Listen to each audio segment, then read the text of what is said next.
I had a moment the other day in my meditation. A thought came through so clearly. The thought said, Ayelet, you are the woman you once prayed to become. You are living a life that your past self could only dream of. And in that instant, my whole body flooded with gratitude. Not the kind of gratitude you just think about, but the kind that you feel in your cells. It was a deep, quiet appreciation for all that already is in my life. And I realized something. I don't attract abundance because I'm a billionaire.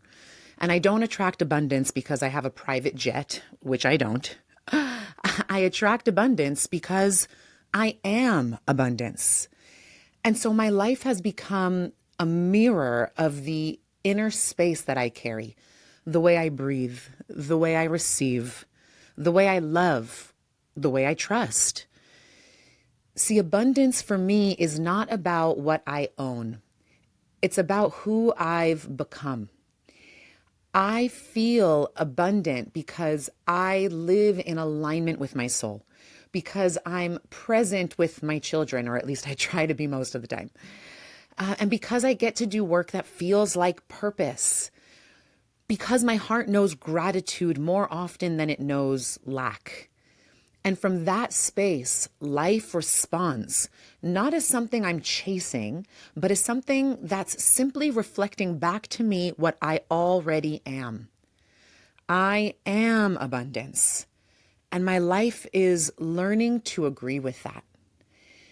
So bear with me here, because this episode is not about strategies. It's not about hustling harder in order to attain abundance. It's not about manifesting faster or time jumping or quantum leaping. This is an episode about remembering the frequency that you already carry, and why so many people are exhausted trying to earn something that was never meant to be chased. And so my hope is to restructure your narratives around abundance and hopefully, just hopefully, leave you with the inner knowing that abundance has absolutely nothing to do with what you think it is, and everything to do about becoming the frequency of abundance from the inside out. Let's dive in.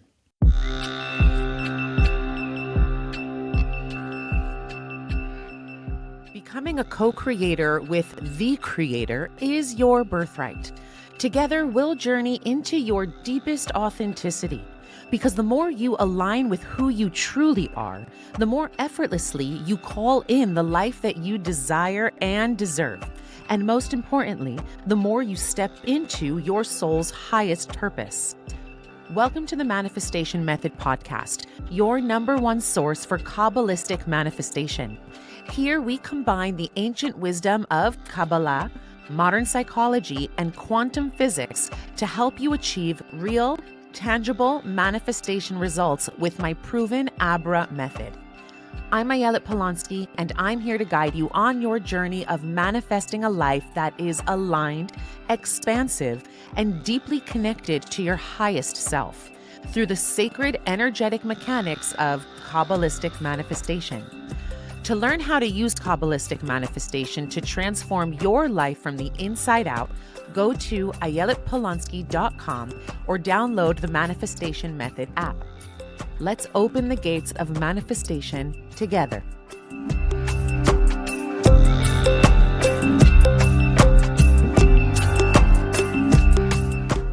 One of the biggest misunderstandings I see, even in spiritual communities, is the belief that abundance is something we arrive at, be it a number, a milestone, a lifestyle. But the thing is, abundance is not a destination. It's a state of being. It is a felt sense in the body that says, I am held, I have enough, I can breathe, I'm not late to the party, right? And nothing essential is missing from my life. And so here's something I want to say very clearly, okay? Because I know and have personally coached millionaires, multimillionaires, and I promise you, with the hundreds of millions of dollars that they have, many of them live in a frequency of scarcity, of not enough, of something's missing, I still need more, a frequency of emptiness, or of a fear that it could all disappear just like that. But abundance is not a dollar amount. It is a felt sense that I already have everything I want and need. And I've seen this over and over again, right? Money does not heal scarcity. Money simply amplifies whatever frequency already lives inside the nervous system. And that goes with any form of abundance, whether it's love, whatever it is, right? It just amplifies what already lives inside of us, right? And the real reason why money does not make you feel abundant is because money in and of itself is neutral, right? It doesn't make you feel safe. It doesn't make you feel whole. It doesn't make you feel worthy. Although we think it does all these things, but that's the illusion, right? What money simply does is it magnifies your existing relationship to life. Okay, so if your system believes I'm not enough, or something bad is coming, or I've got to hold it all together, I got to be in control, and I can't rest, then more money often equates to more anxiety, more pressure, more control, more dis-ease in the body, more fear of loss. And this is why abundance work must include the body and not just the mind, right? You know, for years, studies in behavioral economics and positive psychology suggest that emotional well-being significantly increases as income rises, but only up until about $70,000 to $80,000 per year, right? At that point, the increase in happiness levels off, right? So what this means essentially is that around this money threshold, people's basic needs are met, right? 70 to 80K a year, your needs, your basic needs are met.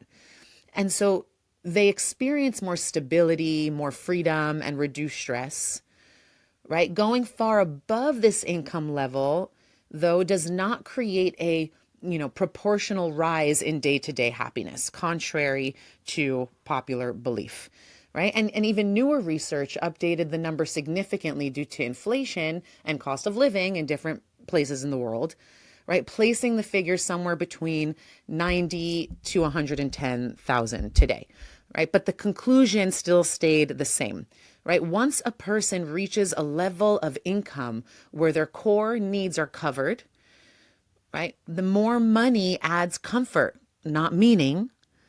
More money adds convenience, not fulfillment, right? More money adds options, but not inner abundance or a sense of inner peace, right? So a person making 75K per year can feel utterly abundant if their internal world is aligned. And a person making 750K per year can feel chronically unsafe and always behind if their nervous system is dysregulated, right? So abundance has never been about how much you have or how much you earn or how much you can accumulate. It has always been about how safe you feel receiving, how deeply you trust life, how expansive your consciousness is, how open your heart is, right? How rooted you are in your enoughness. And so this is why desire can grow infinitely while fulfillment remains stagnant. Because fulfillment is ultimately an inside job. Okay, and here's the truth that most people are not taught. You don't manifest what you desire. You manifest what your nervous system feels safe enough to receive. And that's important, right? Abundance is not blocked by mindset. It is blocked by contraction in your body, right? So a dysregulated nervous system cannot hold abundance even when the abundance arrives.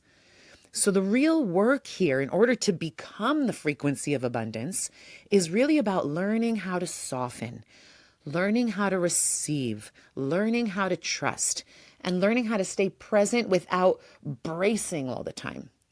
And this is why abundance feels quiet. Abundance is not frantic. People who are genuinely abundant, who feel abundant, they're not rushing anywhere. It's not proving. It's spacious. Right? Abundance is a state of being, not a state of doing. Right? And I want to pause here and share something from my heart. If this conversation is already resonating, if something in your body is saying, yes, I feel this, and if you're realizing that abundance is not something you need to chase, but something that you are ready to embody, then I'm inviting you into a live virtual experience that I'm hosting called Become the Frequency of Abundance. And we'll be meeting for 1 hour a day for 3 days in a row at the end of January. And each day will include a powerful teaching, a live energetic transmission, meaning a guided hypnosis meditation, and ultimately guidance to help you embody the frequency of abundance, not just understand it intellectually. And this is really important, right? This is about going into the new year, becoming the magnetic being that you were born to be, not by forcing or fixing, but by expanding your capacity to receive, to trust, and to allow life to just meet you differently. That's when life really starts to feel miraculous. And so if your nervous system is ready for this next level of embodiment, if you feel that quiet nudge, then this is for you. And you'll find the registration link in the show notes of this episode. I would love to be with you in this container together. Hi, Ayelet here. I just wanted to pop in and say I am so excited to officially introduce the Manifestation Method portal, membership, and app. This is your home for all things Kabbalistic manifestation. You'll get access to my monthly live workshops, soul deep hypno activations and attunements, all of our manifestation courses, and our global community of manifestors. And the best part? It's just $26 a month. That's less than a latte a week. Come manifest alongside me and start creating the life you desire and deserve. Head over to ayeletpolonsky.com to join us. And let's shift gears for a second, because I always like to bring in a little bit of the Kabbalah of what we're talking about. And so, this wisdom, this Kabbalistic wisdom has been teaching abundance for thousands of years, right? Just with a different language. So it gives us kind of like a blueprint, a spiritual blueprint. And so in Kabbalah, abundance is called shefa.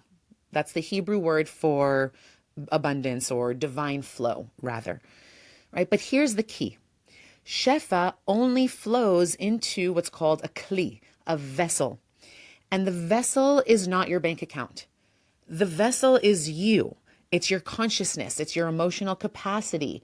It's your nervous system. It's your integrity. If the vessel is cracked, it can get cracked through fear, through contraction, through ego, unworthiness, urgency. In those situations, the flow of shefa, of abundance, cannot stay. It can't be held. Right? And so this is why the Torah emphasizes inner refinement before external blessing arrives, right? So it's really an inside job. We're creating abundance from the inside out, and then the universe, the world, begins to reflect the frequency that we're holding inside. And that is the only way that you will start to see life become abundance, because you don't manifest what you want, you manifest what you are, according to the frequency that you're holding inside of your system. Right? And I mean, we can't hold abundance if our vessel is not prepared to hold that level of abundance. And we really see evidence of this in research that has come out around people who win the lottery, right? Who have never been financially wealthy in their lives prior to winning the lottery. And so when people fantasize about abundance, they often imagine like a sudden avalanche of wealth, right? Whether it's winning the lottery or a massive inheritance or overnight success, whatever it is.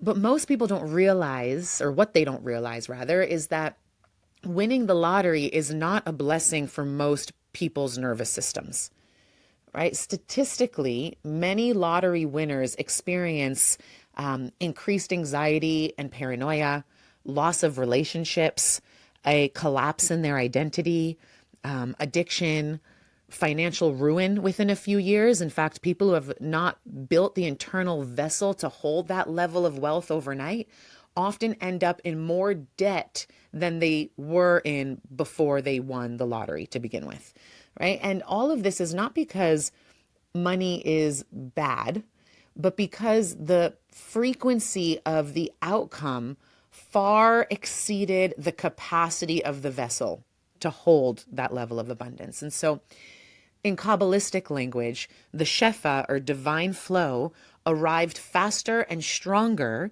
than the kli, or vessel, could hold.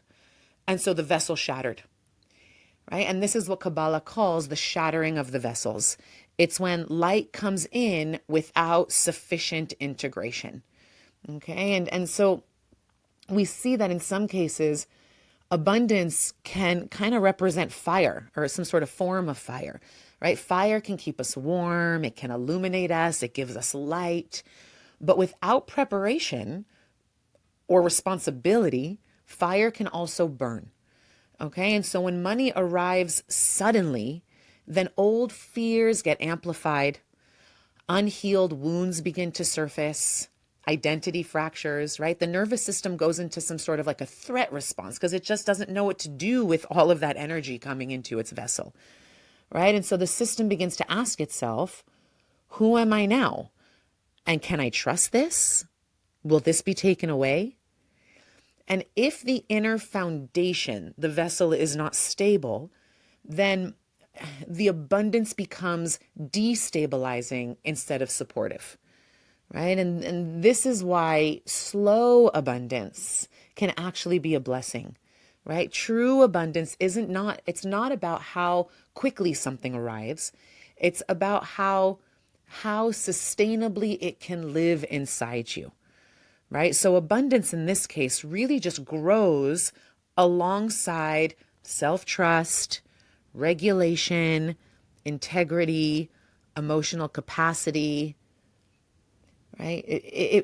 In this way, abundance becomes nourishing rather than overwhelming, right? And this is why some prayers in the Torah even are answered slowly, right? Not as punishment, but as mercy, right? And from a spiritual perspective, the question is not, how can I get more? The question is, how can I become the kind of vessel that can hold more without losing myself? And this reframes abundance as a form of initiation and not reward, right? We get initiated into abundance, not rewarded by abundance. And that is the healthy type of abundance that that enters into our life, right? And so money, when I'm talking about abundance, I'm talking about abundance in all forms, not just money, money, success, love, fame, visibility, right? They all ask the same exact question, which is, can you stay grounded? Can you stay open? Can you stay humble and connected? So the frequency of abundance is not about sudden wins. It's about expansion without collapse. It's about growth without fragmentation, or receiving without fear, or prosperity without disconnection, right? Winning the lottery tests the nervous system, but living in abundance trains it. Right? And life is far more interested in your capacity to hold blessing than it is in shocking you with it. Right? And one of the most powerful mystical paradigm shifting teachings on abundance comes straight from the Torah. It's the story of the manna in the desert. Right? So for 40 years, the Israelites were sustained by a food that defied logic. Right? It was food that fell from the heavens every single morning, called manna. And here's the wildest part. The Israelites received exactly what they needed for that day, no more and no less. And if a person tried to gather extra just in case for backup, if they tried to hoard it or control or grasp, then the extra manna would spoil every single time. And this is not just a cute story. This is abundance training. This is nervous system training. This is energetic mastery. And the Torah is teaching us something that our modern world, I think, has really just completely forgotten. That abundance is not measured in quantity. Abundance is measured in trust. And when we try to hoard or cling or micromanage or control the flow of life, we don't expand. We actually contract our receiving channels, right? Because grasping is the child of fear, and fear collapses capacity. But on the flip side, when we soften, when we trust, when we open to the support that is already here, and when we stop needing to be 5 steps ahead, and instead we tune into the breath, into the body, into the present moment, we return to the consciousness of daily bread. It is a consciousness where you know that what I need will arrive, and what is for me cannot pass me, and I am provided for moment by moment. And I don't need to sprint into the future because God meets me right here every time when I learn to trust. And so Mana teaches us that abundance is not a possession. It is a relationship. It is a relationship between you and the divine, between your nervous system and safety, between your inner world and what you allow yourself to receive. And when the Israelites trusted, then the flow continued. But when they grasped, the flow literally collapsed. So this probably sounds familiar, right? We ask the universe for abundance, but then we hold our breath, right? We ask for expansion, but then our body braces for what's coming, right? We ask for financial miracles, but then our energy is still rooted in survival. And so Mana teaches us that you cannot manifest abundance from fear, period. You manifest abundance from trust, from presence, from a relaxed nervous system, from an inner knowing that you are supported in ways that your mind cannot comprehend. And this is why abundance is a state of consciousness, right? Someone can make millions and live in scarcity. Someone else can make a modest salary and feel profoundly abundant and safe and relaxed and at peace, right? Because abundance is not about having more. It's simply about knowing that you're held. Right? And so when you align with Mana consciousness, when you stop gripping and you start trusting, then that flow increases. And this is exactly when synchronicities start bursting open around you, right? This is when opportunities find you. This is when the right people appear. This is when life begins organizing around your openness, right? So the desert wasn't a punishment. It was a curriculum. It was a classroom. And the curriculum was abundance.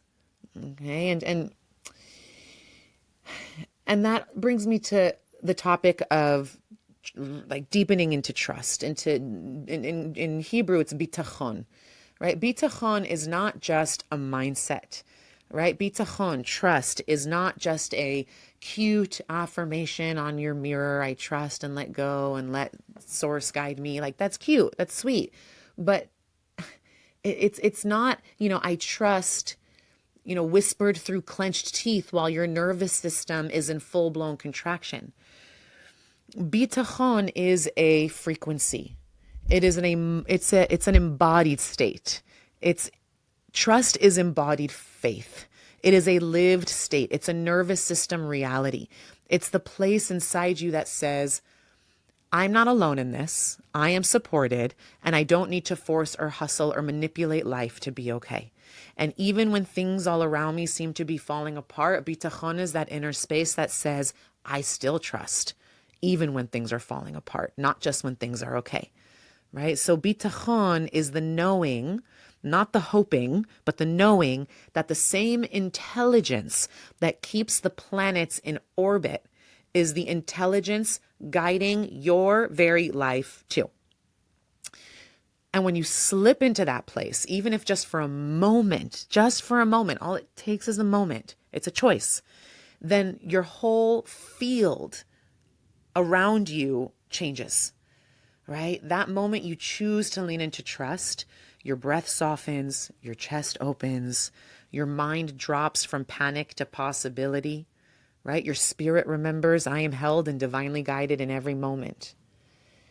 And in Kabbalah, this is everything, because bitachon doesn't just make you feel better, it actually literally expands your vessel. And a constricted heart cannot hold abundance. A tightened nervous system cannot receive miracles. A mind bracing for collapse cannot welcome blessing, right? But bitachon, trust as a frequency, it does something miraculous in and of itself. Right? It widens you. It softens you. It makes space where there was no space before. Right? And then it literally turns your body into a place where shefa, divine flow, divine abundance can actually have a safe landing. Right? And this is why, in some ways, right, anxiety can block abundance. And not because anxiety is wrong or bad, but because anxiety has the tendency to collapse the vessel. Right? When we move into fear, scarcity, or urgency, or pressure, the energy field literally contracts, it shrinks, right? So there's no room, energetic room for overflow. There's very little room for possibility, right? There's no room for the universe to meet us because we're so in control that we're like our egos, EGO, stands for etching God out. Right? We're gripping on so tightly that God cannot work its way in and do what God does. Right? And so bitachon, on the other hand, it tells God, I'm here, I'm open, and I trust your timing more than my own timeline. And when a person lives in that frequency, even if it's imperfect, we're not expecting perfection, but just for a few seconds at a time, life begins to respond. Opportunities soften towards you. People feel safer around you. Money flows with more ease, right? Your desires move closer, not because you've chased them, but because you became the kind of vessel that can hold them. And so bitachon is not passive, right? It's a verb. Faith, trust is a verb. It's an action and it requires your participation. And when you participate in the act of trust and faith, it is powerful. It is magnetic. It is the spiritual muscle that tells creation, I'm ready. And then creation listens. Right? And on top of trust, the other, the sister or brother of trust is gratitude.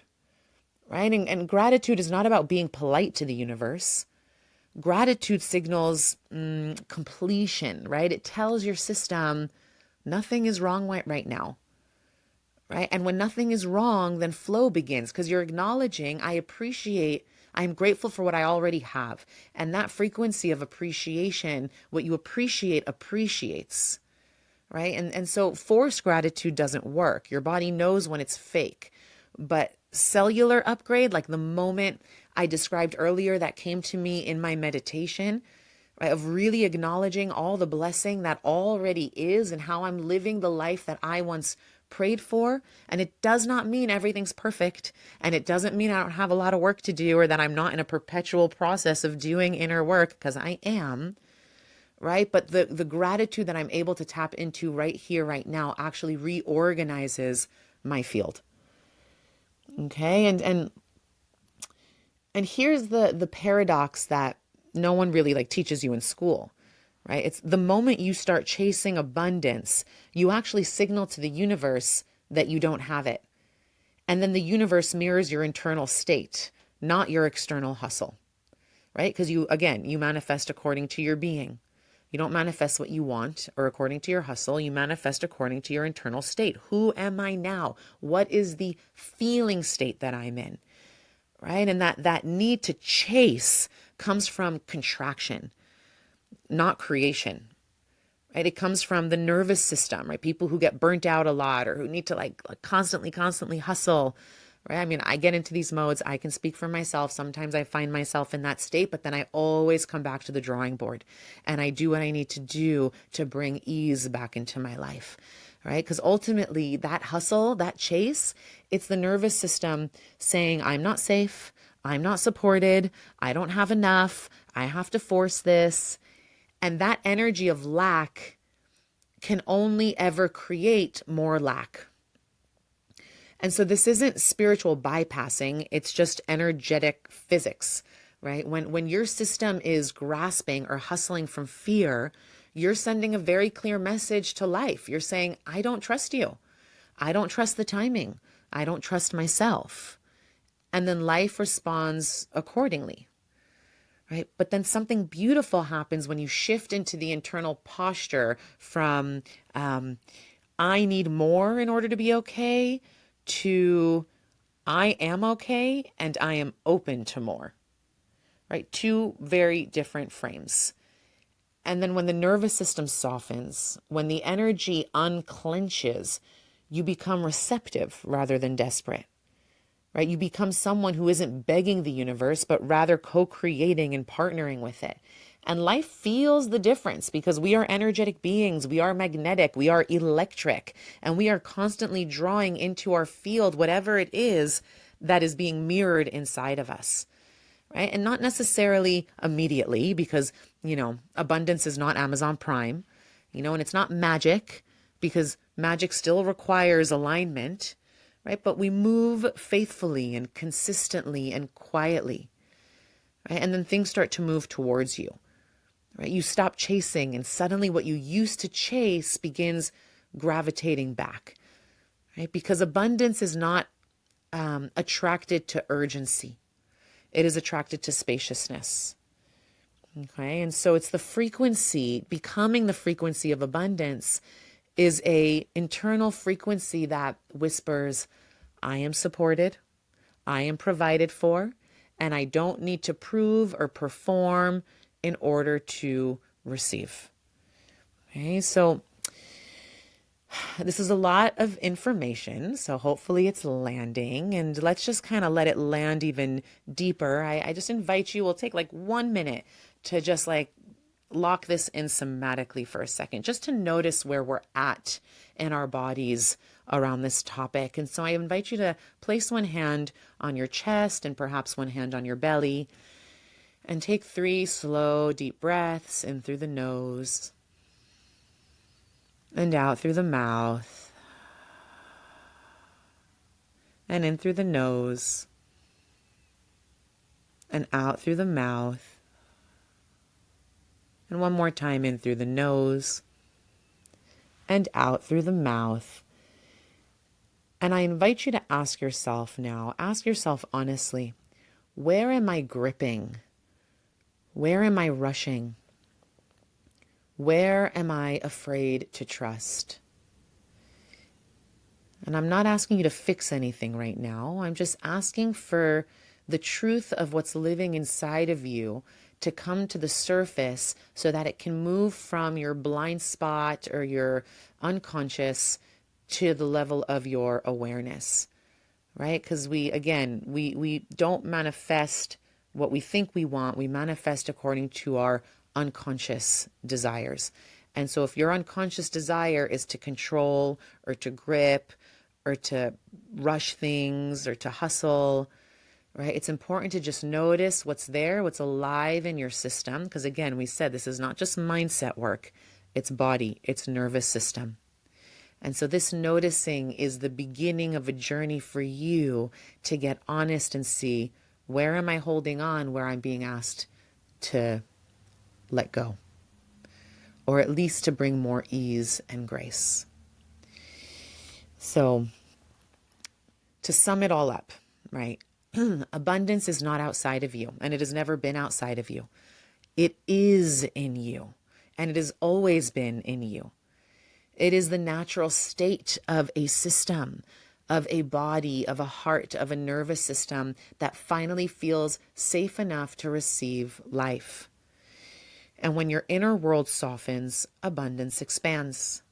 And when your breath slows, abundance rises to meet you. And when you stop forcing and start trusting, abundance just becomes you and is attracted to you. You are abundance, and your life is learning to agree with that. So thank you for being with me here today, for listening, for opening, for letting these words land in the places that needed them most. If this episode touched you, if something in your chest softened, if a light bulb went off or an exhale came through, then I want to ask you for a small but meaningful favor. Share this episode with someone you love, a friend, a sister, a brother, a partner, a coworker, anyone who might be struggling with scarcity or fear or the feeling of not enough, because you never know whose life will shift because you were willing to pass the light forward. I love you, I see you, and I'm so honored to walk this path of remembering abundance alongside you. Until next time, here's to your rising.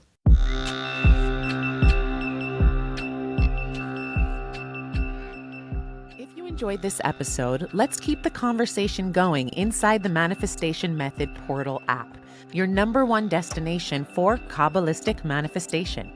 Inside, you'll unlock the secrets of manifestation through my proven Abra method, rooted in Kabbalah, psychology, and quantum physics, designed to help you manifest real, tangible results from the inside out.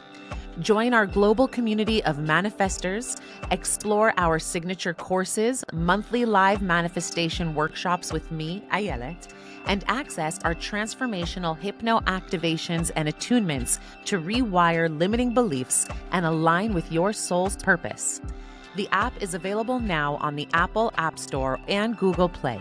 To sign up, head over to ayeletpolonsky.com. Becoming a co-creator with the Creator is your birthright. Let's manifest the life you desire and deserve together.